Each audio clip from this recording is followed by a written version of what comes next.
All right, we're live. Tap in Birdie, this Sentry with Chris Powers. It's been a while, but we are back, and I couldn't be more happy to be joined by CP tonight. How you doing?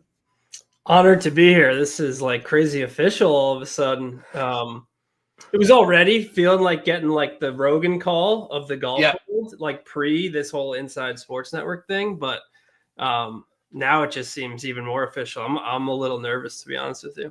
Yeah, no, it definitely was. Will CB accept the invite to TIB in 2025? It was a big question in corners of the internet that we were on. But I have not done TIB or a podcast really since August.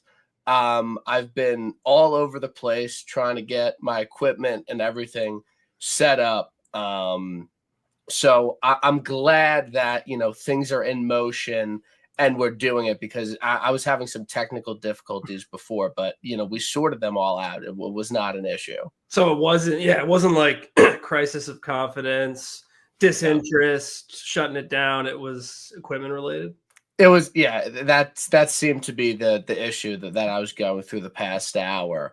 But we truly have so many things to talk about, so many things to discuss, so many things to recap, so many things to look forward to in 2025. But first, obviously, as many of you know, I'm joining the Inside Sports Network with Andy and Capper and Steve and all these great people, and would love to have you. I'm going to start my sales pitch on you, Chris. Actually, I'm not talking to the audience. I'm actually talking to you one-on-one. But you will get all of Andy's premiums articles, premium shows, access to the Discord. You'll have access to me and a lot of other people to discuss the odds board and whatever you'd like to talk about.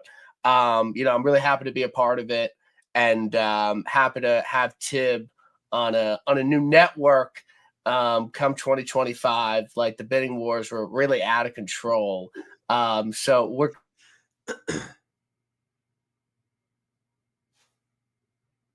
good friends with him as well. So if you're on the YouTube, like and sub, like all that stuff.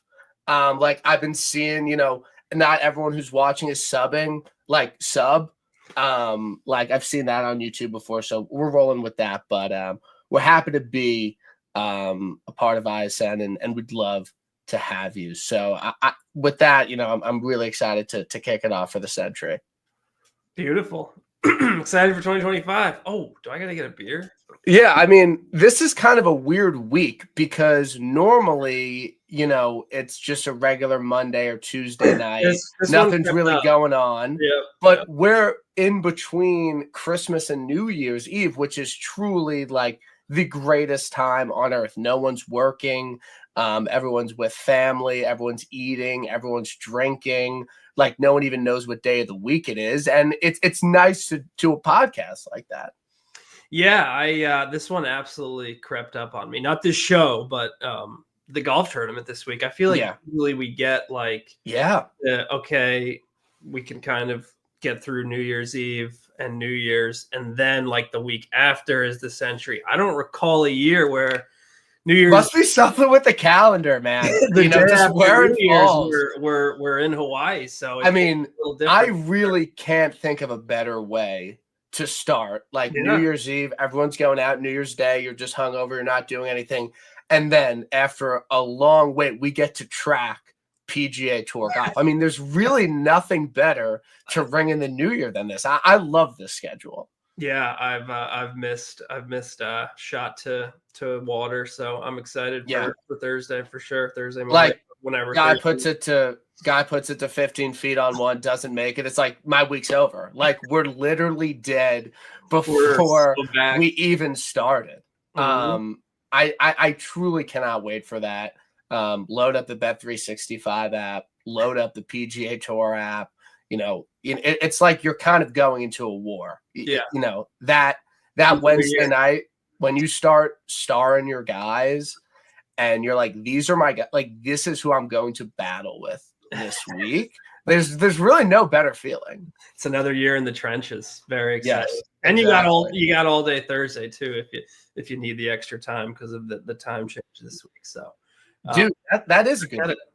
Are you a fan of this Hawaii swing that we have to start the year? Do you think it's a positive, way to break in the new year and the new PGA Tour season, or like it's too late, it's too nice? Like any beefs with this? No beefs. Absolutely a huge fan. Always been a fan of Kapalua, watching the golf at night. It's just the perfect kind of January watch, especially when it's a little colder here, which I think it's going to get colder again here.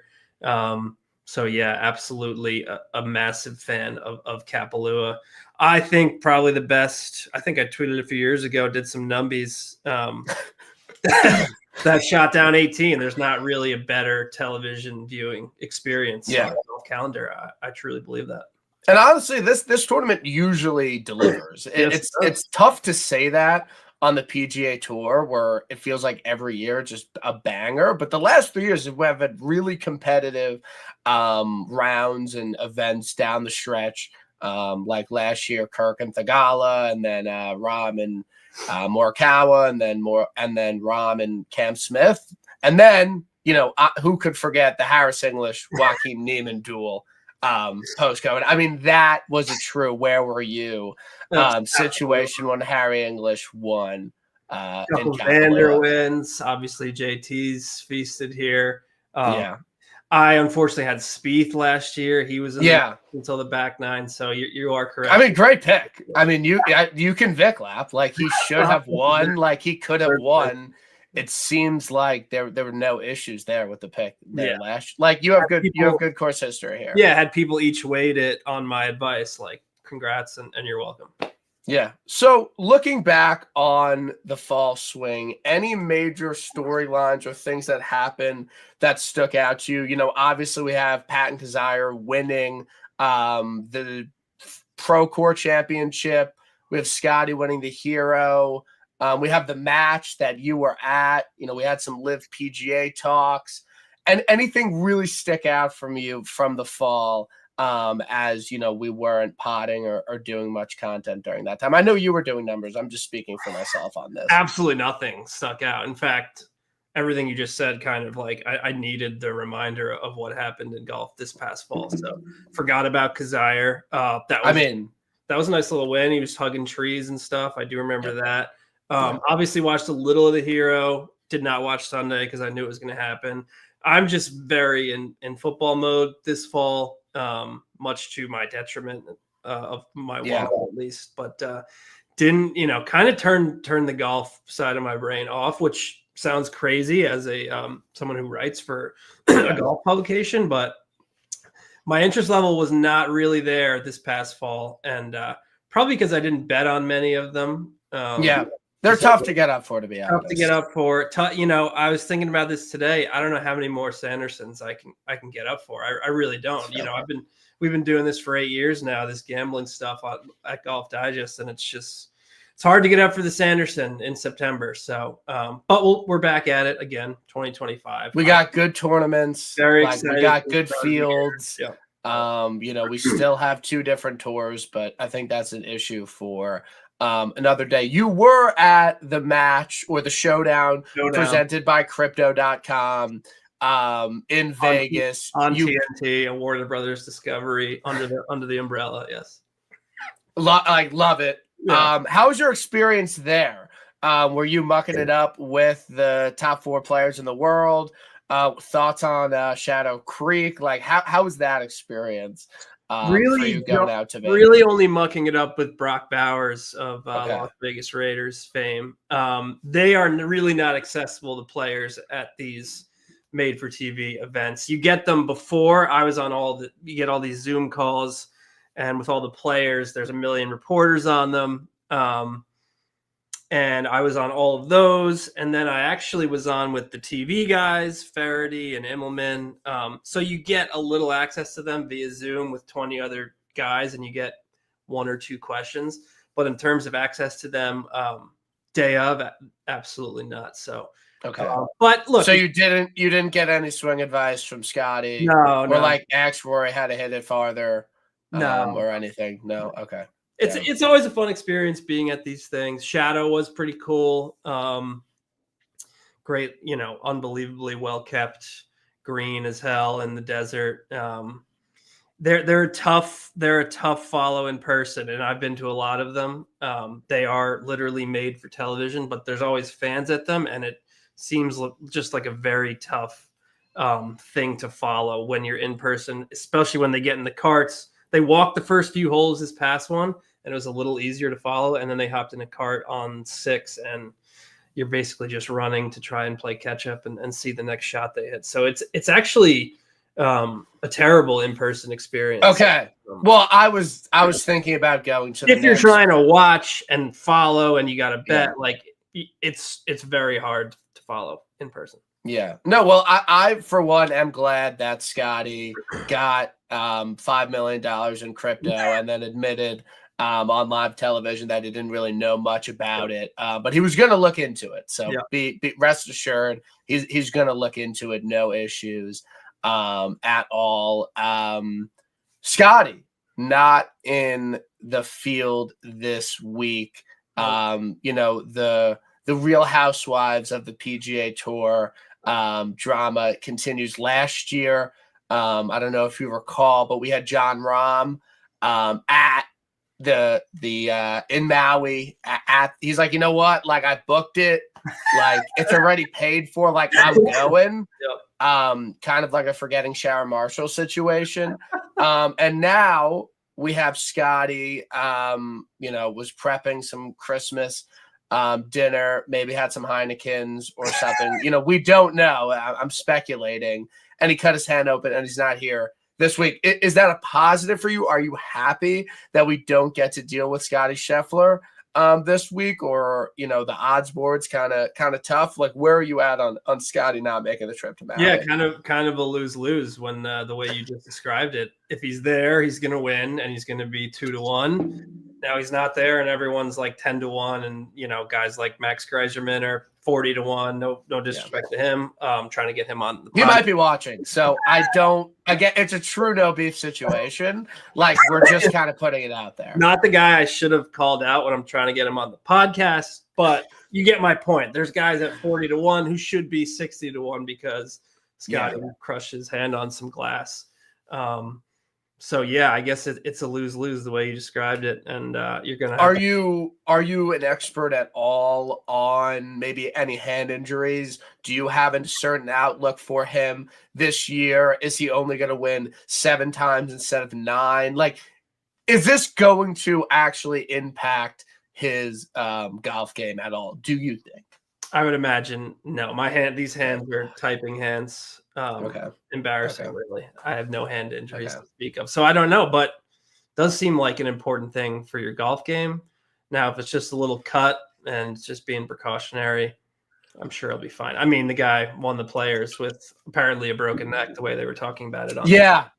I don't know if that's maybe like some revisionist history going on there. That was the worst day of my life. I don't know if anyone recalls. I actually just tweeted about it.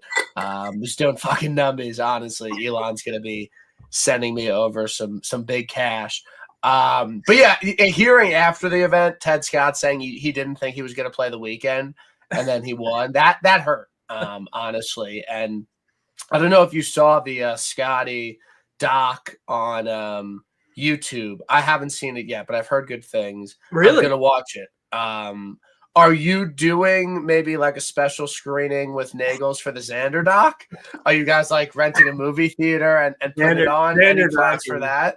Xander doc is crazy. Although I am one of the people that towards the end of the year, until he won the gold and then obviously the hero, he tacked it on. I was in the Xander camp for Player of the Year because of the 2 majors. Of course, it's a PGA Tour award, so Scotty was always going to win it. I have a vendetta against the this documentary culture in 2024, and obviously it'll continue. Meanwhile, I consume all of them, but it's all like I feel like we just give everyone a documentary now, and it's like 4 parts. I understand exactly 4 parts. It's like a 4-part documentary on like the 1983 Pittsburgh Pirates. It's like, yo, like I don't know if we need that. Like, let's condense this down a little bit. Like Last Dance, Michael Jordan. Okay, like I'll give you 6 parts. And they're all trying to copy The Last Dance. They're all like jumping between this. Like I'm the sucker who just watched the Aaron Rodgers one, so I'm part of the problem.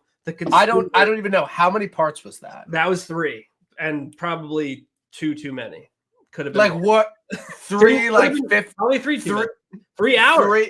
3 hours on Aaron Rodgers. Yeah, 3 hours on Aaron Rodgers. That's I'm tough. Again, part of the problem. I'm the consumer. I shove this stuff down my throat like everybody else. So if that keeps happening, they're going to keep making these B- documentaries. Again, great season by Scotty. Does it need a documentary? Hour long? I guess so. On YouTube? All right, fine. It's on YouTube. Xander needed a documentary. I mean, neither guy's the most electric presence on camera. I like Xander. I do think he's funny, but yeah, he is. I have a feeling the Scotty one is going to be a lot like that Tiger one a few years ago, where it's just like, and then he won this tournament, and then he won again, and then he won. And it didn't look like he was going to win this tournament, but he won it. He did. And like everyone players, and then he won. So and then he was like, and then someone asked him in the press conference, Scotty, do you think you're the best player in the world? I really don't think about that, to be honest. Yep. That's not something I think about. I just try and wake up and be the best person I can be. And I play golf and I love it. And if I'm the number 1 player in the world, sure, fine. Yep. But that's not where my head's at. That's not what I'm thinking about. That doesn't get a little bit old in the media room, because he does seem to say that a lot. Plenty of content out there. You can pick and choose whatever you want. If you want to watch the Scotty Duck, I'm not going to stop you. No, I am going to watch it. Maybe I'll watch it tonight. I mean, it definitely will be tough to watch, given what he did to me and many other people last year. But sometimes it's kind of like aversion therapy, maybe, where like when you have like phobias and things, that you just immerse yourself in it, and it makes you feel better. So like that might kind of be like my plan. Like Batman with the bats, yeah. So that might be my spot. So I know we talked about it a little bit before, but this tournament, in terms of what you might be looking for in golfers that you're wagering on, I think this is definitely one of the most unique courses on the PGA Tour, in terms of fact that the scoring is so unbelievably low and it's at such crazy elevation, and these fairways and greens are massive. But what are your key course takeaways from Cap, and what are the your key points that you're looking out for this week? A lot of what I say tonight's just going to be purely vibes based. I'll just be honest with you right now. Not a ton of prep work gone into this one. Again, like I said, crept up on us. The other thing with this one, it's all the best players. Okay, so one of the good players is going to win. So you got to do everything well. You got to hit it long. You got to hit it straight. Although it's pretty wide, so you can kind of hit it all over the place. But you got to be good with your irons. You got to make a million putts. You got to make a million birdies. Like, oh yeah, I'm not revealing any massive secrets here. So I think you got to try and pick one of your guys at the top, put some weight on him. And then if you want to find a few long shots like a Chris Kirk that you think could probably pop off this week, that's kind of the strategy I'll go. I'll probably go with one top guy, and then go a little further down the board and 2 or 3 more guys who make a million birdies, not afraid to go low. Yes. The thing about this course, it's par 73. Yep. Basically every round, if you are a capable person, PGA Tour player, you basically shoot -4, and that's not a joke. Like you basically start at -4. If you don't shoot -4, you are shooting like over par at this course. So, and then there's another drivable par 4. So like you kind of got to be like -5, to be honest. Like that's kind of the baseline.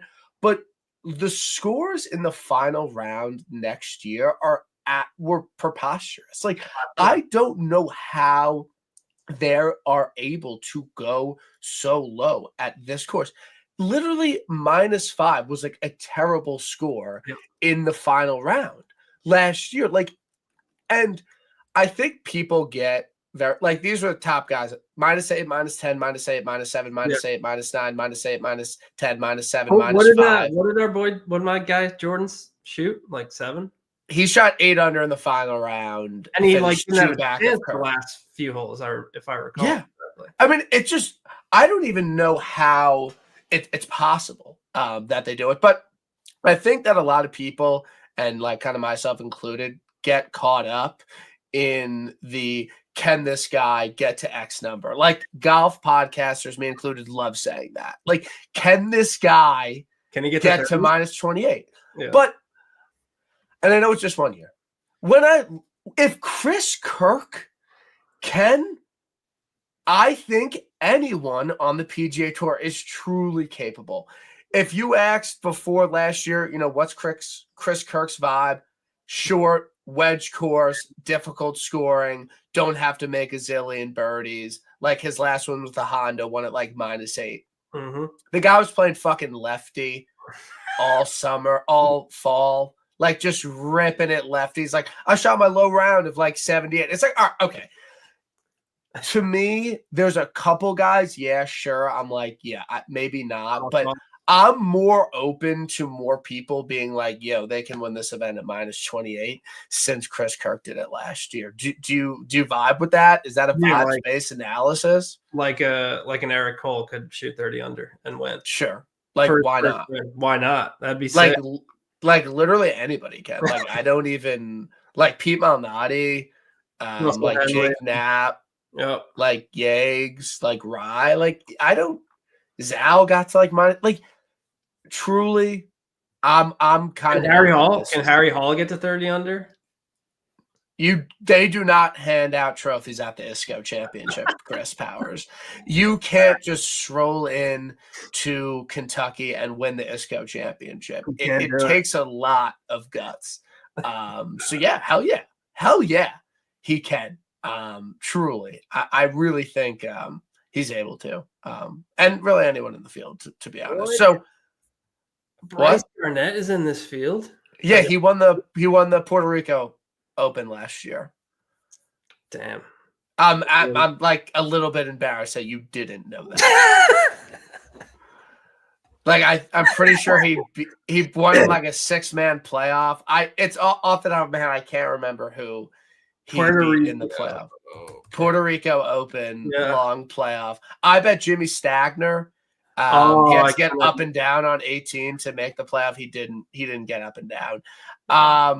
But yeah, Bryce Garnett, he's in the field. So I think he was Scotty's roommate. And then now I got to bounce back with some knowledge. His nickname is Skillet, Bryce Garnett, because he could cook back at home in like Missouri, and they called him Home Skillet. He could cook on the course. I mean, that's pretty sick, honestly. But no one actually calls him that because he's Bryce Garnett. So. When I see him at Travie this year, or at Wokebot, I'm saying, "What up, Skillet?"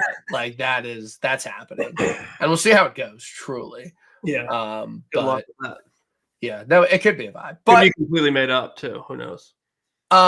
Would the new favorite? Xander Schauffele, your guy, you invented him, you're Vic and Lap for years.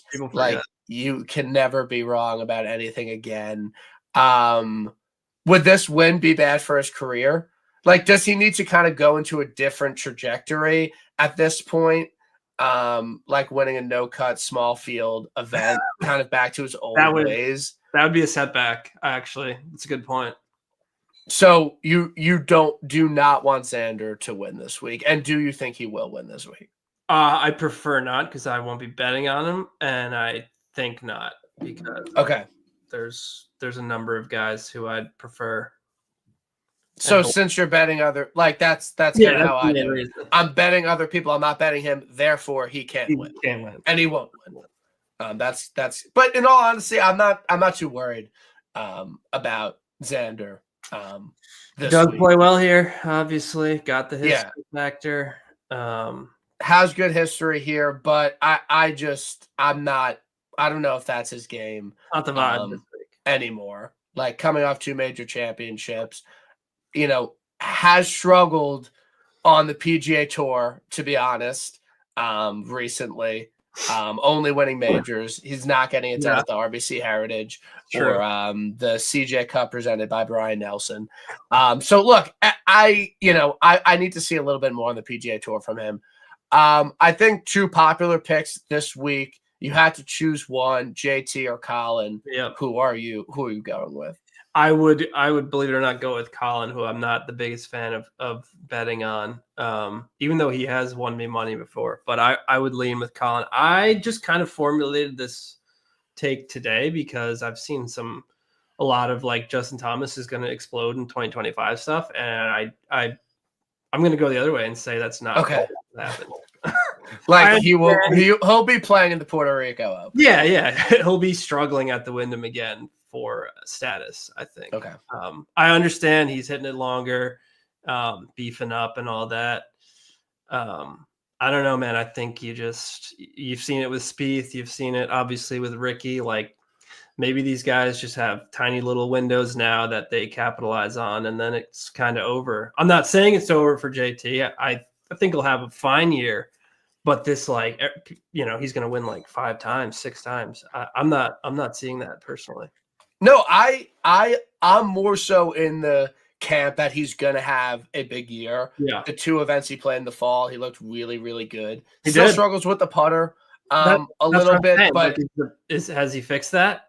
Because I don't think he has. But he's still going like pretty low. Yeah. He's still having good events, and I think he could, pop off a Valspar Championship or, win a Siggy event. I'm not there on him winning a major again. I think he'll be at Bethpage without a doubt.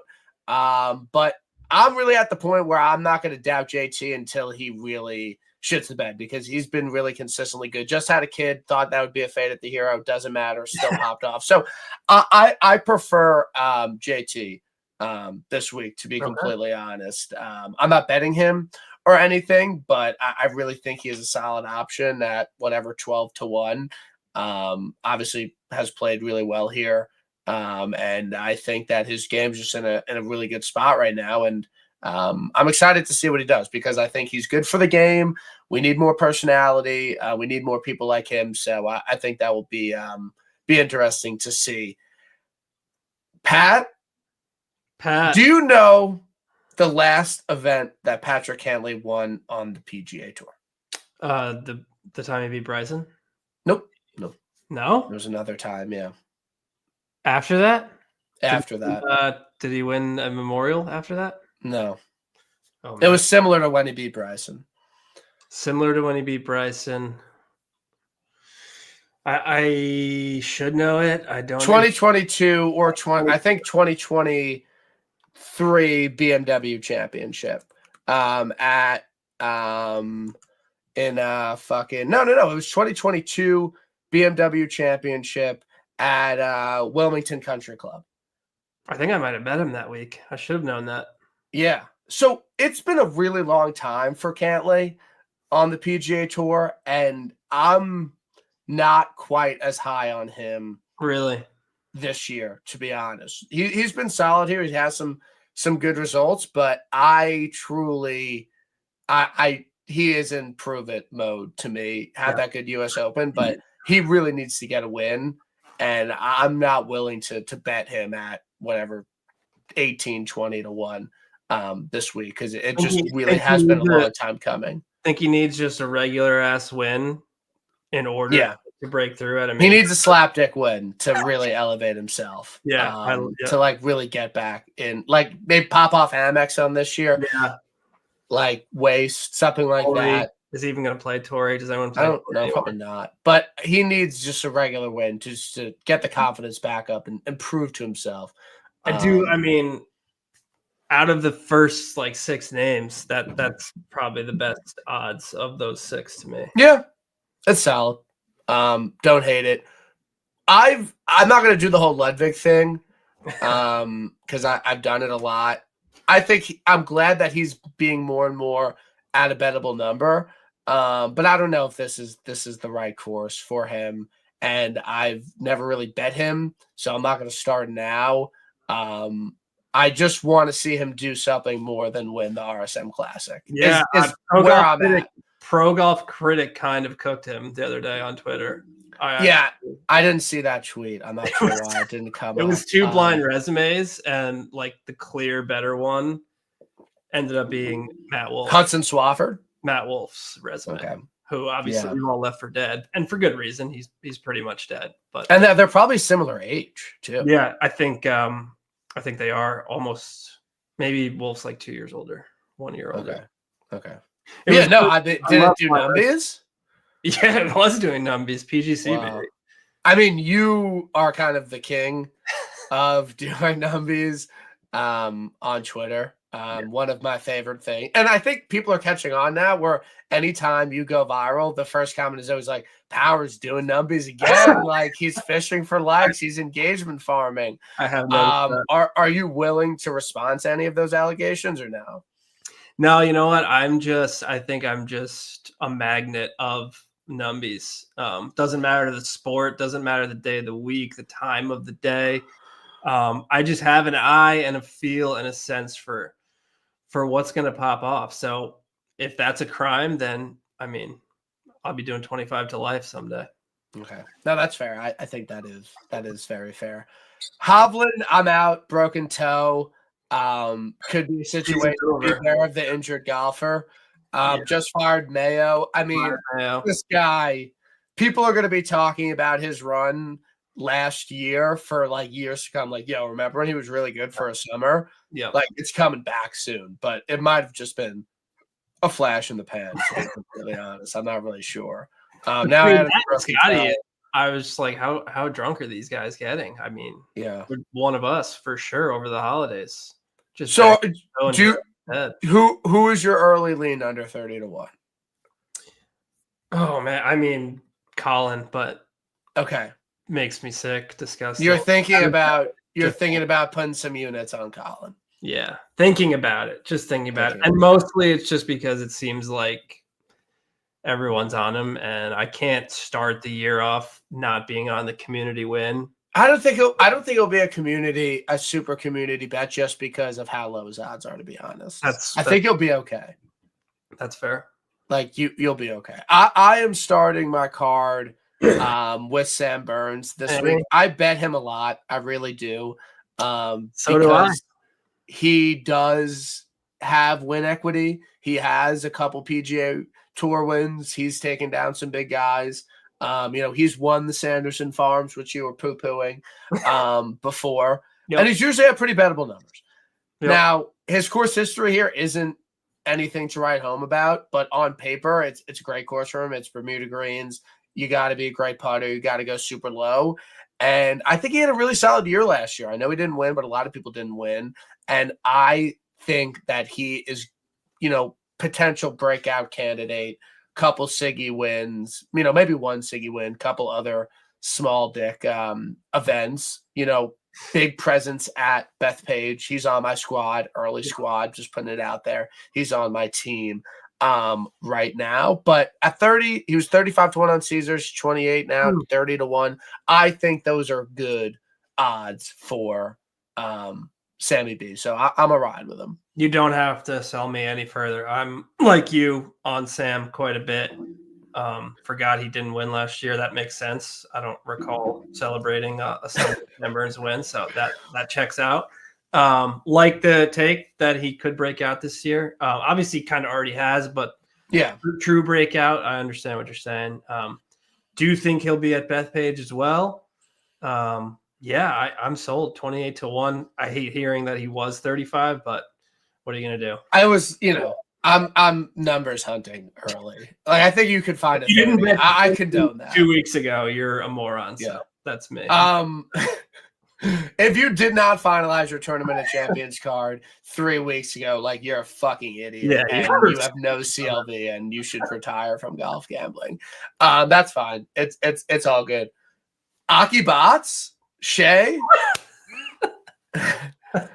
the Aki way on the podcast this week, believe it or not. So wow. Okay, so he can win. He could win. Like I'm putting it out there if he's going on your pod. 100% he can win. Thing to know, I missed that interview. Probably had something child related, so it's just Myers and Steve. Did get some Travis Matthew free gear out of it, so that was nice. Even though I wasn't there, so I don't know. Would that kill the vibe? Do you not want to bet him now? I was not there, unfortunately, because he is a good interview. We've had him on before, good personality, but I did miss that one. It's not out yet. I personally think that if you stood him up, I don't know the details of what happened. I forget that it would be the least you could do to bet on him to win. Okay. To me, I think you kind of have an obligation to. Yeah. 35. The card's forming nicely all of a sudden. Burns and out. I say don't worry about the top of the board. Yeah. Let Colin be a 10-1. Again, like we talked about before, Chris Kirk won this event last year. Did. Anyone can win. Let's get some bullets. Let's get some runners. I don't want to invest all my money on a top guy this week. That's my personal thoughts. I hate doing that. So again, you don't have to sell me any further. I'll back off Colin, and when the community wouldn't happen. Stop. So. I don't like you thinking that way. That way of thinking is like when we pull up to a par 3 and my buddy's like, this is a fucking terrible number for me. Like, I have no chance of hitting terrible number. It's like, dude, what? Like, you didn't even hit the shot yet. Like, let's get some positive thoughts going a little bit. Or like you get, I have no chance of chipping this on. Like, this is it's like, dude, let's be a little positive. Like, let's get this up and down. And I hate seeing that on the course with my buddies, truly. I want them to have more positive thoughts. Do you struggle with that? No, I think I credit my solid run of form over the last 2-3 years even to being more positive. To, back in the day, I'd hit one a little offline and go, oh, this is a double. The round's over. I suck. Now I take that as, how do I make bogey from here? How can I save a 5? Positive thinking. So I actually credit my strong last few years to thinking marginally, and also more positive. You have perspective now. Perspective. That is that. Like, you just had a kid. You realize that no matter if you shoot an 87 or a 79, it doesn't matter. When you see that smiling, beautiful kid, that is what matters truly. And I'm glad that, you're at that point in your life. And you have that perspective. I'm still searching for it, but I know it's coming soon. Yeah, it is. Can I interest you in any Wyndham Clark, Ben On, Big Tone? No, none of the above. You're out. Big Tone. Is Big Tone, he's officially going to play, huh? I mean, he's in the field currently. Is he going to dip tomorrow? I don't know if he's going to dip. I'm hearing reports he's going to live. Truly. His wife posted a TikTok, and I think it's the smoking gun. I think Tony Finau has actually had a really good number. He did withdraw from Windy, in fairness, who you mentioned. Finau, he withdrew from the Grand Thornton. I want to be clear. He also withdrew from the Hero, which caused a lot of commotion online. So I don't know how good his game is, how much he's been playing. But if you kind of just want to say beware of the injured golfer, Tony Finau 40-1. I think it's a good course for him. Worry about the putter a little bit, but I don't hate. I really don't hate it. Windy C, it's hard to figure out. Where do you see Wyndham's ideal course fit an event? Is he a Diffie C's guy? Is he a Birdie Fest guy? Is he like a middle of the country guy or a Caribbean guy? What are your thoughts on Windy C? Does seem like a more difficult type course and field. This is a strong field. I don't know. Yeah, I would pass on him here, I guess, based off of nothing again but vibes. 40-1 though is pretty crazy in this field. I'm thinking about it. Can Max Grazerman win? When is he going to win? Man, it seems like he's been knocking on the door a lot. He has. I think he can. I mean, that week that he was the 16-1 favorite, and he did almost win. Yeah, I think at Mexico. Yep. And then I was obviously, of course, on him when he made a 15 on a hole. And were you actually on him? Oh, yeah, 100%. Didn't tell anybody either, so I was like kind of waiting it out. And then everyone had Ryan. You had to see the community win on. Oh yeah, I was like ready. I'm gonna post this secret ticket, dunk on everyone's face. Didn't think Max Grazerman at 80-1 at the Wyndham Championship. Like that was sick, dude. Easy picking. So that was a rough week. Congrats to Aaron Rye on that one, though. I do think Max is gonna have a big year. Yeah. I think it's pretty, common, and people that actually are into this stuff, he's on their radar, to be honest. But, I know he's, playing in some, worse field events, 3M, stuff like that. But he had a great result. I think he Monday qualified into the U.S. Open, had a good result there, shot a really low round on Sunday. So I don't really know if that's a slant. You could say that he's just doing it in small deck events. He's only played in a couple major, and he's really shown out. I think he's going to be a guy that people bet a lot, but I don't think the number is terrible. I given what he's done over the past couple months, 45-1. I know it's a new course, kind of a big ask, but I really don't have any issue with Grazerman. I think if you want to bet him this year, he's going to be in this 30 to 60 range, and you're just going to have to bet it or not complain about it. Yeah, absolutely. Rooting for him, Jersey guy.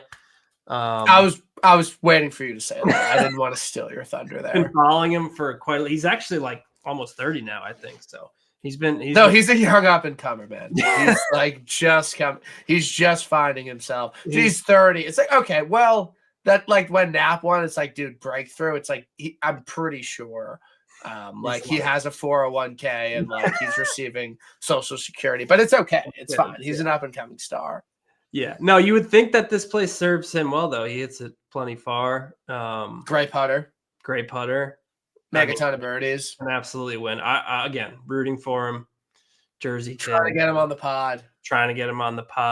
You're grinding. Just text him this morning. I think he's on Hawaii time, so never. You have his number? Yeah, through he used to rock through Jersey. He used to rock. You called Bruce Springsteen and you said, "Could I have Max Grazerman's number?" Yeah. There's like a kind of notable New Jersey group chat that you're in, and you just anybody got Graz's number? Nothing but legends. He used to rock the logo of the company my dad works for. They sponsored him. I don't know how, because they sponsor the New Jersey State Open. They met this kid. They played with him in a pro-am.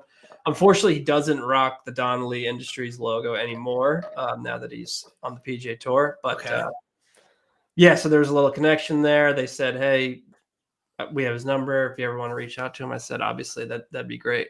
So that's sick. That's a great story. That's a crazy story. That's I mean, he has to be like next to Xander for you. I mean, you don't have, and like you have Scotty Scheffler from Jersey. That's right, Ridgewood. Shout out. I think it was actually Newark, or Dover. You were going to Dover. What were you doing in Dover? That's great, Chris and I, honestly, if people want some insight to our friendship, it's mostly sending Sopranos memes to each other. And ha-ha reactioning. Yes, just line it up. Some Instagram reels here and there, some tweets. Tone, you don't want to go in there. Yeah. You just walk out. But that's a big commonality. I don't want to stereotype you of just being a Sopranos guy because you're from Jersey. Like, do you actually like the Sopranos? Like, you really do enjoy the memeage? Oh my god, I was literally about to say I'm overdue for like my 12th rewatch. Okay. Sweet. Usually do get around to it around Christmas time because I love getting to the season 2 finale, which is around Christmas time, I believe, in the show. Yeah. I'm more of a later season guy, but it's okay. Oh, really? Okay. I mean, that's fine. That's a bit darker for me. Yeah, I get it. It takes a darker turn, and Pace kind of cooks, but whatever floats your boat. Fine. Massive fan. Stereotypical massive fan. Yeah. What are your expectations for Max Homa this year? That's a good one. A lot of perspective there. Really disappointing year last year, I felt.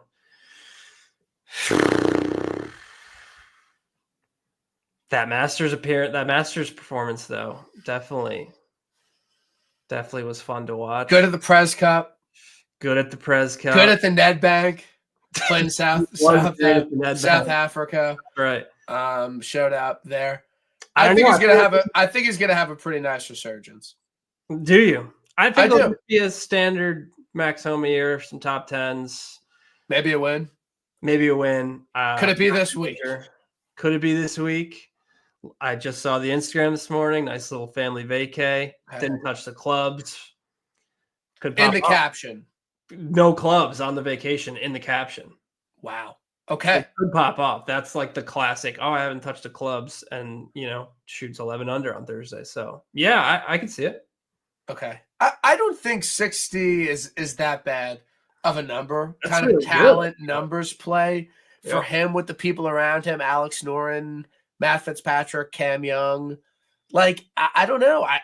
Mav McNeely, no beef. I think he's better than these guys, and he's shown something recently. His big thing is he has been struggling a lot off the tee. He's been spraying it all over the place. There's never a place to get that fixed. At cap, you don't have to be super accurate. You kind of spray it all over. So I think it's 60-1. I'm in. I think I'm going to bet him just talent play. And we'll see what happens. Obviously, if he finishes dead last, that's fine. It's the same as finishing runner-up in my book. So I think I'm in on Max 60. Love it. To be honest. Any thoughts on Cam Young? Love skipping right over him. I think we skip right over him. Mav? Not worth our time. Mav, not here. Like too close to his last win. Definitely too close to his last win. And I don't know, this just doesn't seem okay. I'm thinking Harbor Town. I'm thinking small greens. I'm thinking tight fairways. Not here. Okay. Do you know about the current situation with Nick Dunlap? I don't know if you're aware, but I would like to enlighten my listeners. Please. So there's this girl on Instagram. Her name is Erica. She's like an attractive, like golf girl. Like she plays golf. She's very attractive. Like I followed her in the past. Like I'm Nick Lapping, like on TikTok, whatever. And she was dating this guy, Carl Phillips. I don't know if you know him. He was on the Corn Ferry last year. He played at Stanford. Very good golfer. Like he's on the PGA Tour this year. He got his card. Okay. Very good. They were dating for a while. Bam. Couple months ago, her and Dunlap are together. Huh.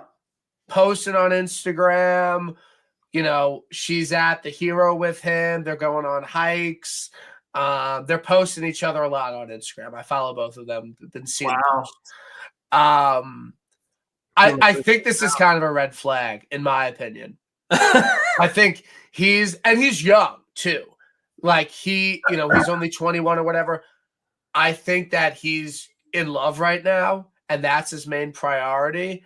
I'm a fade on Nick Dunlap this week, specifically for this new relationship that he's in. Literally no sarcasm. That's a fantastic handicap, I think, of Dunlap situation. If he was 28, new girlfriend, fine. Like 20 years old. Yeah. You've been there. I've been there. Like it happens. It is way different. Yep. It's probably consuming every moment of the day, I would imagine. What's her last name? What? What's her last name? Erica Baker. I don't know her. Yeah, she's not paid sporadic. Not even playing dumb. No, she's not like that popular. She probably has like not with a K too. That's my wife spells it with a K. Erica. Really? Yeah. Okay. No beef there. No beef. Only 25K followers on Instagram. Not that much. Yeah, that's kind of. That's kind of low. I mean, I almost had that on Twitter. Like, get your fucking nummies up. Yeah, it's fine. But in all reality, I think it like makes sense. Like you could make the case for Dunlap here this week, other than the new relationship. Ariel, are you betting him? No. But you brought him up before. Wait, who? Ariel. I'm not betting him. No, I did bring. You're out on Harry Hall. A guy I did bring up and I would strongly consider is Eric Cole this week. Back to a palatable number for betting on Eric Cole, 75-1. 75-1 on the card. He's a good Bermuda putter. Doesn't need the length necessarily. Birdie maker, as they say. Makes a ton of birdies. Could get to 30. So you're in on Cole. I think I'm in on Cole. I'm in on Cole. I'm in on Homa. I'm in on Burns. And who was the other one you mentioned? I'm in on Aki Bats. Yeah, that's just a pure vibes podcast bump play. Can I sell you on a long shot? 130-1. Hoagie? No. Okay, sell me. Nico Echeverria. This guy had a really solid fall swing. Played really well, won the Zozo Championship. I do know that. And some people get complacent after wins. You know, they get a win, they fall off, whatever, get all fat and happy. Follows it up with the 6th at the Worldwide Technology Championship in Mexico. 29th at Bermuda, whatever, it's fine. Runner-up finish at the RSM Classic. Wow, that's right. He's golfing his ball right now. He is. He's got some talent. And I think this is a great course for him. He's an excellent putter, really good Bermuda putter. Hits it a long way off the tee, can make a ton of birdies. 130-1. Weirder things have happened. Like I said, Chris Kirk won last year. I know he just won recently, but first round leader, Nuke. Ride with me. First round leader, Nuke. I know you don't do the content anymore. Maybe the younger people in here don't remember, but Chris used to throw a dart at the dartboard for the first round leader. It's great content. By the way, you should bring that back. I think I need to ceremonially bring it back in 2025. Nico E. 140-1, first round leader, top 5, top 10. I like Nico this week. Sold. Okay. On the card, you said you wanted to bet long shots. I did. Okay. But you got it right, Nico. I went from Colin to like a 6-man card, which I love. I love having 6 guys posting on Twitter, betting the whole field. So I've seen Nap Love. I'm good there. There's only so many people in the field. I'm not really in on anyone past Nico, and I don't really know if any of them can win because I didn't bet them. But that's kind of how I feel currently. I'm probably at this point, I'm betting Burns, might bet one of Grazerman and Clark, betting Homa, betting Nico, maybe Billy. He won some coastal. He's a good putter. He won in the fall. I kind of like Billy. Love Billy. That's kind of my vibe for the week. I know your card will be finalized very shortly. Yeah, it will. It might be shrinking based off the box score. I just looked at of the first half of this Monday night game, unfortunately. Oh, really? Who's playing? The Lions and who? Lions, Niners. What'd you bet? A lot of Debo receiving stuff, and he's nothing but rushing carries so far. So that's not a good start. Yeah, that's tough. So as many of you know, Chris is an avid college football bettor. We have some big games coming up this week. I want to get your take on some of the games and any leans you might have.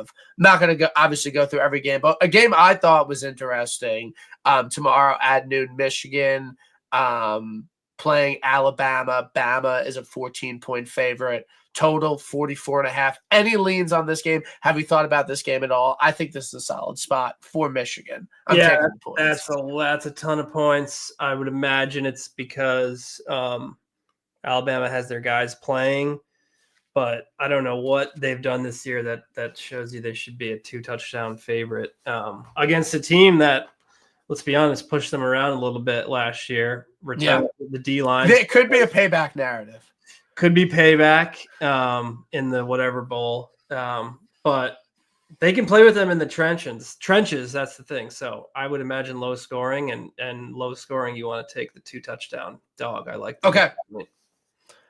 First college football game. Boise State playing Penn State. Penn State 11-point favorite. Boise State had one of the best running backs, of all time. Truly. Where are you at in this game? Any leans on the total or the spread?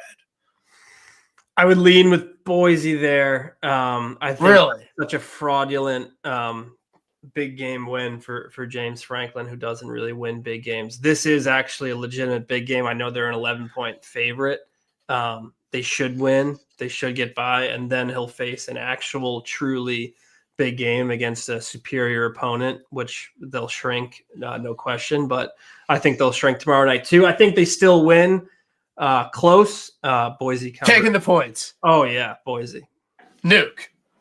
I mean, Boise, pay for the New Year's Eve party for everybody. New Year's Eve party at my parents' house with my child. Yeah, it'll foot. Just telling everyone to just refinance your mortgage. Literally. And nuke Boise State. We go all the way back to week 1. Boise had Oregon on the ropes. Great game. Genty, great game. True where were you moment. Literally. I have to say, this lineup sucks. Why? Everyone has to go to work on the 2nd.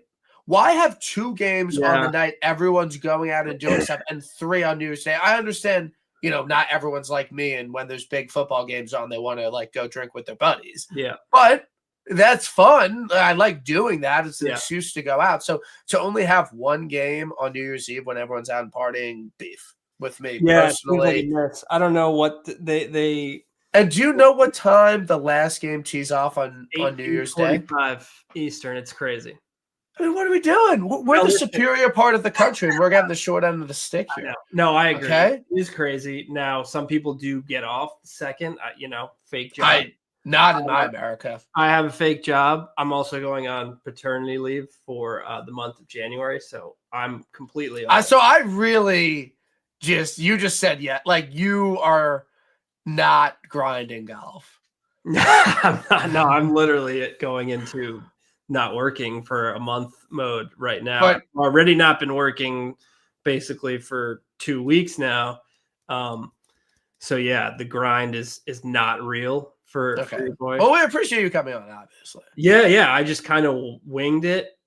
People probably think that's what I do normally anyway. So time was stayed on brand. Yeah, this is a true winging. So, but back to your point, I'm kind of pumped for Wednesday. 3 games, no work the next day. Yeah. Do have a kid that gets me up early, but you gotta do it.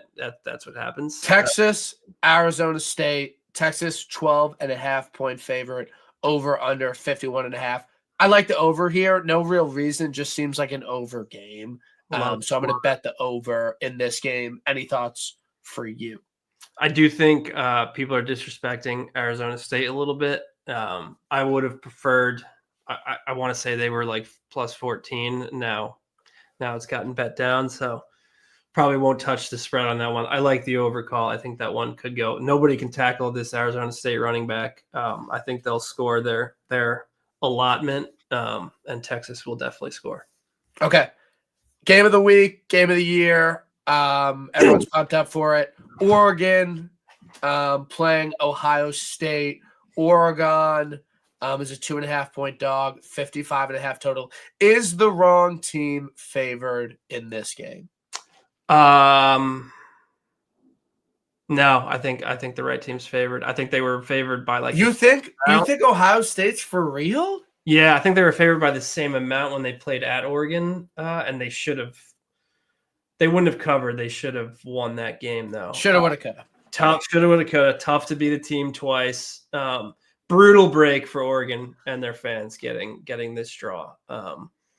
I think the right team is favored. I hope it's close. I think it will be close. Are you betting Ohio State? I would lean with Ohio State. No bet. I like Oregon here. I'm not going to lie. Okay. I really know nothing about college football, Yeah, I mean, neither do I. I did my experiment. I went like 4-7. So okay, no, but we don't have to bring that up. That's fine.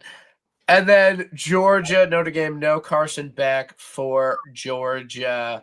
Notre Dame, have they beaten anyone good this year? Have they played any real competition? No, in my opinion. I don't think they've played anybody. Georgia's been there. They've done it before. Kirby Smart knows what he's doing. I don't care who's in quarterback. I like Georgia here. That was beautifully said. I do too. I'm a Georgia fan as well. I do think this Notre Dame is better than people are giving them credit for. I think they can kind of hang on the offensive line and the defensive line. That running back is very scary, but with multiple weeks to prepare, Georgia all day here. Okay. All right. Well, I think we gave out some great information tonight. Yeah. I'm glad we could talk some CFB. Me too. I appreciate people taking time out of Monday Night Football to be here. 2025 is going to be a great year. Everyone go check out The Loop with Powers. Everyone go check out his articles. I personally sub to GD. They're on. I read them. Like, I have them on my toilet, like when I'm in there. Read them when they come out. I'm going through the Scotty Match Edition right now. Big fan of your work. And really appreciate you coming on tonight. I wish your family, your new family, just wonderful success in 2025. Thank you so much. Great to be here. Honored as always. Guy has 25,000 followers on Twitter. Just dwarfs. 22. It was 22, and then it was 25, and then things happened, and I lost a bunch of followers. But it's all good. I think maybe, possibly. I don't know. Yeah, it's possible. It's no beef. It's a true no beef. Also, who will be the starting quarterback week 1 for the Giants next year?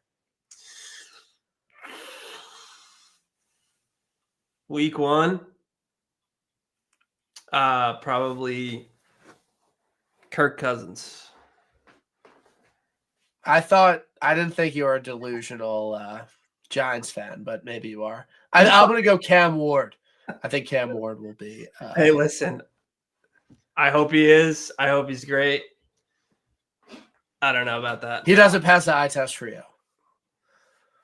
I don't know if any of these guys this year do, and I think they're just classic Giants. Just last year they won a bunch of games they shouldn't have, and now they have a bunch of QBs. They're going to force the QB pick when you could probably take best player available, continue to prove the team, throw Jameis out there, throw Drew Lock out there again, sign him. I don't care.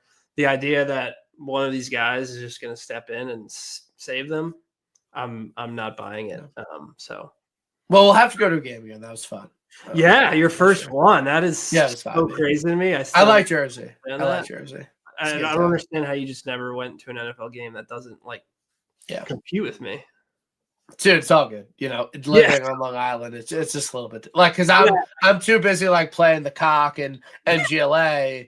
Because I have such good golf here that I don't really have time to go to too many Islander games. I guess too many Islander games. Yeah, I went the whole pot. I didn't bring. You did. I mean, and that's fine because I'm a nice fan.